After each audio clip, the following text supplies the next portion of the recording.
Tiba-tiba kita sudah menuju ke dalam lane up dan kalau gitu minta semangat yang taman Ismail Marzuki. Let's go ke lane up dan Grand Final M5 World Championship. Wow, ini best of 7 dimulai dari game pertama tentunya yang kita akan melihat apakah akan ada pertarungan yang sengit. Karena kemarin Onyx di game kedua dan game ketiganya itu benar-benar totally one sided deh. Iya, tapi kalau kita melihat dari early tempo yang sudah mulai dijalankan oleh teman-teman dari AP Brand, belum ada gerakan agresif seperti biasa. Malahan, kalau yang aku lihat mereka sedikit bermain lebih pasif. Di menit 1:20 tidak ada gerakan menuju ke area mid lane yang mengancam. Malah sekarang gerakannya menuju ke area dari XP lane. Yang tentu sedikit mengancam untuk Boots juga. Ketika kita melihat Kairi pun sudah mencoba untuk mengcover secepat mungkin di sana. Oh iya, dan sementara dari cewek pun sepertinya akan mau nggak mau harus agak sedikit bermain bersabar nih. Melihat juga memang dengan match up-nya dari Super Marco sendiri dan Kairi. Sementara di area mid nih Keyboy bakal coba untuk menahan pergerakan dari dua pemain di area mid sembari memang melihat dari seorang Sans yang akan mencoba untuk melakukan rotasi bersama dengan seorang Boots. Oke, kemungkinan besar akan ada massive team fight dari bottom lane. Karena kita tahu Turtle tidak akan dilepaskan oleh para pasukan dari AP Brand. LTZ berada di level 4 dan di depan sana punya Open juga masih berada di level 3. LTZ mencoba melakukan zoning out, fokus ke belakang dari Sensing Boots. Depan Retribution Pro Kyrie berhasil mendapatkan Turtle. Meanwhile di bottom lane, Sas berhasil bersetuju seorang view dan LTZ akan menjadi korban keganasan dari sosok seorang Boots. Meanwhile LTZ dia benar-benar coba untuk melakukan zoning out dan mendapatkan 1 poin atas Boots. 1 poin kembali didapatkan, 3 di tangan AP Brain. Wah, memang berhasil untuk mengincar ke arah view, tapi 3 pemain dari tim Onyx harus tumbang, Profesor KB. Ya, masalah utamanya adalah ketika kita melihat dari emblem pemilihannya Flap TZ, dia membawakan Infuriage. Jadi akan selalu ada adaptive damage per 5 detiknya yang akan ditimbulkan dari kubu AP Brand. Dan hal tersebut yang membuat mungkin kalkulasi dari teman-teman Onyx agak sedikit miss. Dan bahkan kalau kita melihat sekarang dari first turtle yang didapatkan, itu menjadi keuntungan yang bagus. Namun tinggal di-convert aja nih, menjadi keuntungan apa? Setelah 2 menit ke depan. Ketika kita berbicara bagaimana AP Brand mencari atau menukarkan dari segi point kill, berarti mereka ingin mencoba untuk build up individualnya terlebih dahulu juga. Oh iya, karena harus sempat terkehilangan 3 pemain, tapi kali ini lihat Keyboy bakal coba untuk menahan KLTZ dan bakal coba di follow up. Sedangkan dengan ada view melakukan Astral Echo karena Soul Flame, informasi akan cukup terdeteksi dan akhirnya mereset adalah sebuah jawaban. Dan Sans sepertinya masih pede dengan adanya satu buah Circling Eagle yang memang sudah di-copy dari sisi seorang Ogwen. Dan pergerakan dari cewek kali ini benar-benar dibatasi oleh AP Brand. Ini gerakan yang sangat-sangat agresif sekali kalau dari Super Marco. Secara individual dia pun menangin banget match up melawan Cloud loh. Jadi sudah sangat wajar kalau seandainya cewek mungkin agak sedikit tertekan. Namun kali ini penekanannya berbeda. Lihat rotasi yang dilakukan 4-man move dari AP Brand menuju ke area dari Gold Lane. Dan itu membuat Keyboy sedikit tertekan. Oke, kalau ngomongin Keyboy tertekan, ini bukan pertama kalinya. Ingat, Keyboy nggak dikasih main, 0-5. Tenang, sabar. Apa yang kalian lihat, gue juga lihat kok. Santai ya. Tenang teman-teman, tenang ya. Tepuk tangan dulu dong. Oke, santai, tenang. Tenang teman-teman, karena apapun yang kita lihat sekarang ya. Itu juga yang kalian lihat, tuh kan. Balik lagi. Balik lagi kan, oke kita menuju ke arah Turtle ya sekarang ya. Aman ya teman-teman ya. Oke. Tenang. Menuju ke arah Turtle, Momo-chan. Yes. Sans sudah punya juga Shrieking Eagle. Tapi yang cukup berbahaya adalah di mana posisi dari Keyboy kali ini akan coba bisa mendapatkan ke depan. KLTZ menutup pergerakan dari Star Boots. Flap TZ seperti biasa akan mengusir Boots dan sekarang mau dibuka begitu saja Okwan. Dengan adanya Matilda dan penalty zone for defensive yang tahu. Oh my god, yo! Berhasil mendapatkan 1 poin kill. Meanwhile Keyboy juga mengeluarkan flickernya for defensive. Keuntungan yang melimpah di tangan dari AP Brand. Iya, sepertinya dari Onyx akan coba untuk merelakan turtle yang kedua kembali lagi jatuh ke tangan dari AP Brand. Karena posisinya tadi benar-benar mereka fokus banget untuk memisahkan Boots ini supaya nggak keluar penalty zone untuk inisiasi. Dan sebenarnya dicari sama AP Brand ini adalah point kill. Sebenarnya mereka semuanya punya damage.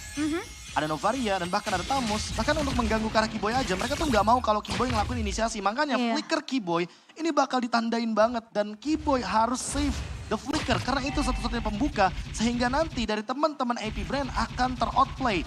Dan Sans masih dengan recall-recallnya, masih dengan santai. Karena ini masih early game. Bukan pertama kalinya Onyx berada di posisi seperti ini. Dan Sans, Rico-Rico-nya ditunggu di seluruh penjuru Indonesia. Di seluruh dunia bahkan kayaknya ya. kalau udah sampai ke babak dari MSI sendiri. Tapi ya menuju ke arah mid to the late game mungkin bisa jadi satu momen juga ya untuk tim Onyx sendiri. Karena mereka bawa Cloud ingat dan Suns juga membawakan Valentinanya. Nggak cuma itu, cuma ada satu Purify loh dari AP Brand. Itu Yes, yang mungkin akan betul. membuat mara bahaya akan tercipta. Oke, CHW coba melakukan decoy. Ternyata berhasil di sana Momochan. Tergocek begitu saja. Tergocek namun untung dari cewek tentunya masih bisa untuk setidaknya memainkan dari BMI-nya sehingga tidak akan ada yang terpick off juga di area atas. Sementara akan lebih berfokus terlebih dahulu memberikan space ke arah cewek untuk farming. Ya ini bakal jadi sedikit hari yang panjang bagi Onyx. Karena nantinya cewek akan ditugaskan untuk bermain dengan metode 4-1 dan hal tersebut sedikit berbahaya tentunya. Karena untuk tim fight 4-nya kemungkinan besar Onyx-nya belum memiliki power yang cukup sampai dengan menit yang ke-15. Apalagi kalau kita melihat dari Super Marco yang dia langsung menuju ke arah Malefic Roar. Ini akan sedikit menghantam dari lini depan sehingga permainan front to back bisa dijalankan oleh teman-teman dari AP Brand. Oh Ben, terperangkap di depan sana. Cuma yang sangat-sangat diperhatikan dari tadi bootsnya nih Momochan. Iya makanya aku bilang Boots nih bener-bener kayak jadi inceran banget untuk di area early-nya. Boots yang benar-benar diprioritaskan untuk bisa ditumbangkan terlebih dahulu. Karena inisiasinya antara dari Kibo yang punya implosion atau memang Boots. Dengan penalty zone-nya, Turtle yang ketiga sudah mulai dikuasai tentunya daerah rivernya oleh pemain-pemain dari AP Brand. Ya lagi-lagi Flapizzi menjadi garda terdepan dan lihat sekuat itu Tamus di early game. Sedangkan sekuat itu juga di mana para pasukan dari tim AP Brand mendobrak tim Onyx. Mereka men-zoning out. Lihat Flapizzi versus everybody. Kembali membuat game pertama ini deja vu. Wow bener, aku baru mau bahas ya. Ini persis banget tempo permainannya sama seperti di game pertama kemarin Onyx bertemu dengan AP Brand. Jadi apakah memang mid to the late game ini akan jadi kunci untuk Onyx sendiri? Ya, tapi mungkin permasalahan yang baru kita temukan di sini adalah Tamus. Tamus ini adalah tipikal hero yang dia bisa langsung endgame juga, bisa menabrak turret juga, sehingga kemungkinan besar dari Onyx harus jauh lebih safe daripada pertemuan mereka di upper bracket. Iya. Jadi mungkin menunggu momentumnya harus lebih sabar, jangan sampai termakan dengan bait yang diciptakan oleh satu Matilda atau bahkan satu Tamus. Bait yang diciptakan oleh satu Matilda atau bait yang diciptakan oleh Suns. Itu dia. Suns dengan banyaknya recall-recall yang dia ciptakan dan circling eagle defensif yang dia miliki. Iya, tapi Sudah sekarang ketemu jawabannya nih. Berarti yang akan dia copy adalah circling eagle. Circling Eagle ya, yang mungkin saat ini juga sampai di area menit ke-8 ini yang kelihatan depan mata ya memang sebenarnya Ogwen yang terus-terusan ngasih pressure. Dan Kairi hampir banget kehilangan purple buff-nya. Itu dia tuh, player-player Novaria tuh. Dia tahu banget timingnya. Sampai dihitungin berapa lama untuk dapetin purple-nya. Ada rumusnya berapa detik gitu loh untuk selesai purple buff-nya. Dan itu yang mungkin diperhatikan sama View. Yang dari tadi engage-nya ke arah dari Kairi. Sehingga membuat secara level tentunya kali ini Kairi harus farming dan extra effort. Tapi lihat ada yang flanking diam-diam. Ada yang flanking dan sepertinya masih belum diketahui pergerakannya. Dan masalahnya dari posisi pemain-pemain Onyx memang mereka benar-benar berfokus banget untuk setidaknya nggak ke-drag lah sama tempo permainan dari AP Brand. Ngomong-ngomong permainan, ini permainan lagi dan lagi. Permainan tempo dari Onyx. Mereka tahu persis bahwa sebenarnya Kyle TZ dengan hero tank jungle-nya itu nggak secepat ketika dia menggunakan assassin. Makanya lihat levelnya. Kairi pun kali ini mencoba untuk mengimbangi sehingga di Lord pertama, Lord Dance kita akan melihat setidaknya Kyle TZ dengan Kairi yang perbedaan levelnya tidak begitu signifikan. Bukan hanya itu aja, tapi yang cukup berbahaya adalah satu hal di mana Suns akan menjadi target utama. Asal itu telah terdeteksi dan mereka melihat ada posisi yang cukup bebas untuk tim AP Brand. Cuma satu hal, Super Marco cukup trauma nampaknya dengan game pertama kemarin dan akhirnya dia respect sekali untuk Brody membuat DHS di early seperti ini. Wah itu cukup berat Profesor. Iya apalagi untuk permainan menuju ke arah targeting Keyboy ya. Namun lagi dan lagi belum ada yang mendeteksi Keyboy. Itu sekitar 2 menit mah udah tuh Keyboy di situ tuh diem Iya. dengan kesabarannya. Untung nggak AFK. Oh enggak dong. Ya makanya dia harus recall, dia harus gerak-gerak biar nggak AFK. Ciko. Iya benar, biar nggak kedeteknya AFK gitu ya. Iya. Tapi ya kali ini Lord Dance yang sudah mulai Oh no. inisiasi oleh AP Brand. Tapi sepertinya pergerakan dari Boots bakal ditangkap. Berhasil membuka dengan adanya 4 stun yang diberikan. Tapi nampaknya gagal untuk bisa di following up. Damage tidak akan terlalu cukup. Karena kita bisa melihat juga kalau misalnya Keyboy akankah tarik posisi. Karena kalau bisa aku lihat di sana, dia menarik posisi. Yes, dia menarik posisinya. Karena kalau dia terdeteksi di sana tumbang dan gak bisa diselamatkan kembali. View kembali dengan calculate-nya, berhasil mendapatkan Lord atas dari Onyx. Ya, tapi yang paling penting di sini adalah AP Brand memang hanya mengincar point kill saja. Udah baru mereka coba untuk contest objektif dan sejauh mata memandang kita baru melihat Ada beberapa mungkin advantage yang diamankan sama AP Brand, tapi lagi dan lagi cewek mendapatkan space farming yang lumayan banyak.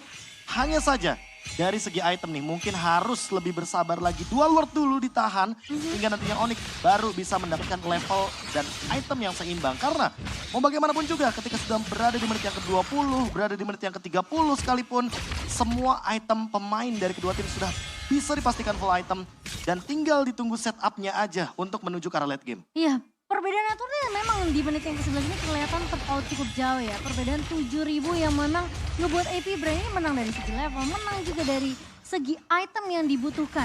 Super Marco udah jadi dengan Wind of Nature-nya. Dan sekarang dia punya setidaknya satu jaminan untuk menghalau physical damage yang dimiliki oleh pemain-pemain dari Onyx. Wow, cukup sakit ya. Nampaknya kita lihat para pasukan dari tim AP Brand, mereka pergerakannya udah cukup masif di arah bottom lane, agresif juga. Yang aku suka dari Onyx adalah dia masih responsif terhadap early aggression yang dimiliki oleh AP Brand. Tapi dengan adanya clear minion yang sangat cepat membuat para pasukan dari Onyx, mereka berhasil mempertahankan base turret mereka dengan early aggression yang diberikan oleh Lord mereka. Iya, tapi Super Marco sepertinya mau coba untuk melakukan poke damage aja ke arah seorang Kairi. Memang dari Onyx, seperti game pertama kemarin, mereka benar-benar bermain cukup sabar. Jangan sampai dengan 5 poin kill yang didapatkan sama AP Brand ini bertambah nanti dari setiap menitnya, Be. Ya lagi-lagi kalau kita berbicara bagaimana pemilihan hero dari AP Brand yang bisa melakukan hit adalah Brodinya saja terutama.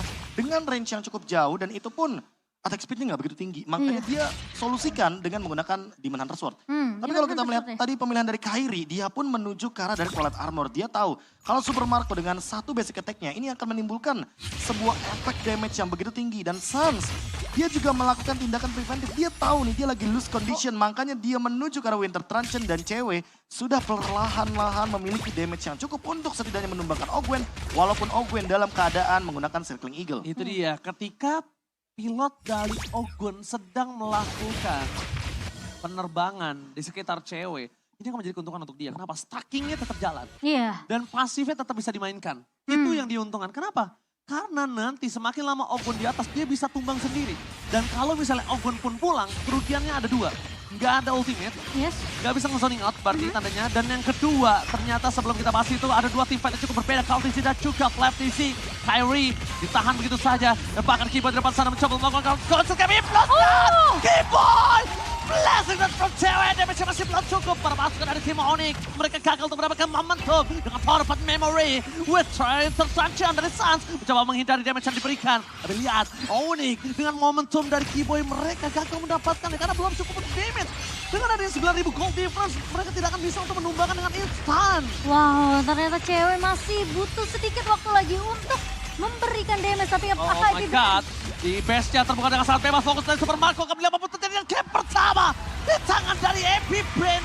Onyx berhasil dibungkam di game pertama dan AP Brand. Mereka tidak mau mengulangi kesalahan yang sama. Yes, tidak menyentuh sampai ke menit yang ke-15 Profesor KB. Iya. Dan sepertinya mereka udah belajar banget dari game 1 kemarin sih. Makanya aku bilang sekarang alternatifnya ada dua. Kalau kita menuju ke arah base turret, kemarin waktu di match upper bracket itu cuma Super Marco yang bisa melakukan hitnya. Yes. Tapi sekarang ada Tamus, sebuah elemen of surprise yang diberikan. Dan ini satu hero lagi nih yang muncul selain kemarin kita melihat Glue dari Flaptisi. Sehingga pemilihan hero tersebut yang mungkin belum diekspektasikan oleh teman-teman dari Onyx. Dan pressure tersebut yang membuat bagaimana early game dan early tempo dari Onyx sedikit patah. Dan AP Brand memang harus kita akui kalau di bawah 18 menit mereka akan selalu bermain seperti ini. Yes, benar banget itu dia. Mereka sadar akan kesalahan mereka di game pertama di upper bracket final. Early game gak akan dikasih ke arah Onyx. Dan bahkan late game juga jangan sampai Onyx pegang late game. Pegang late game udah 50-50 Momochan. Iya, kelihatan sebenarnya Onyx dengan pattern yang cukup bisa dibilang ditabrak ya oleh pemain-pemain dari AP Brand. Ini memang tidak terlalu seagresif, eksplosif banget, tapi kelihatan pressure yang dibikin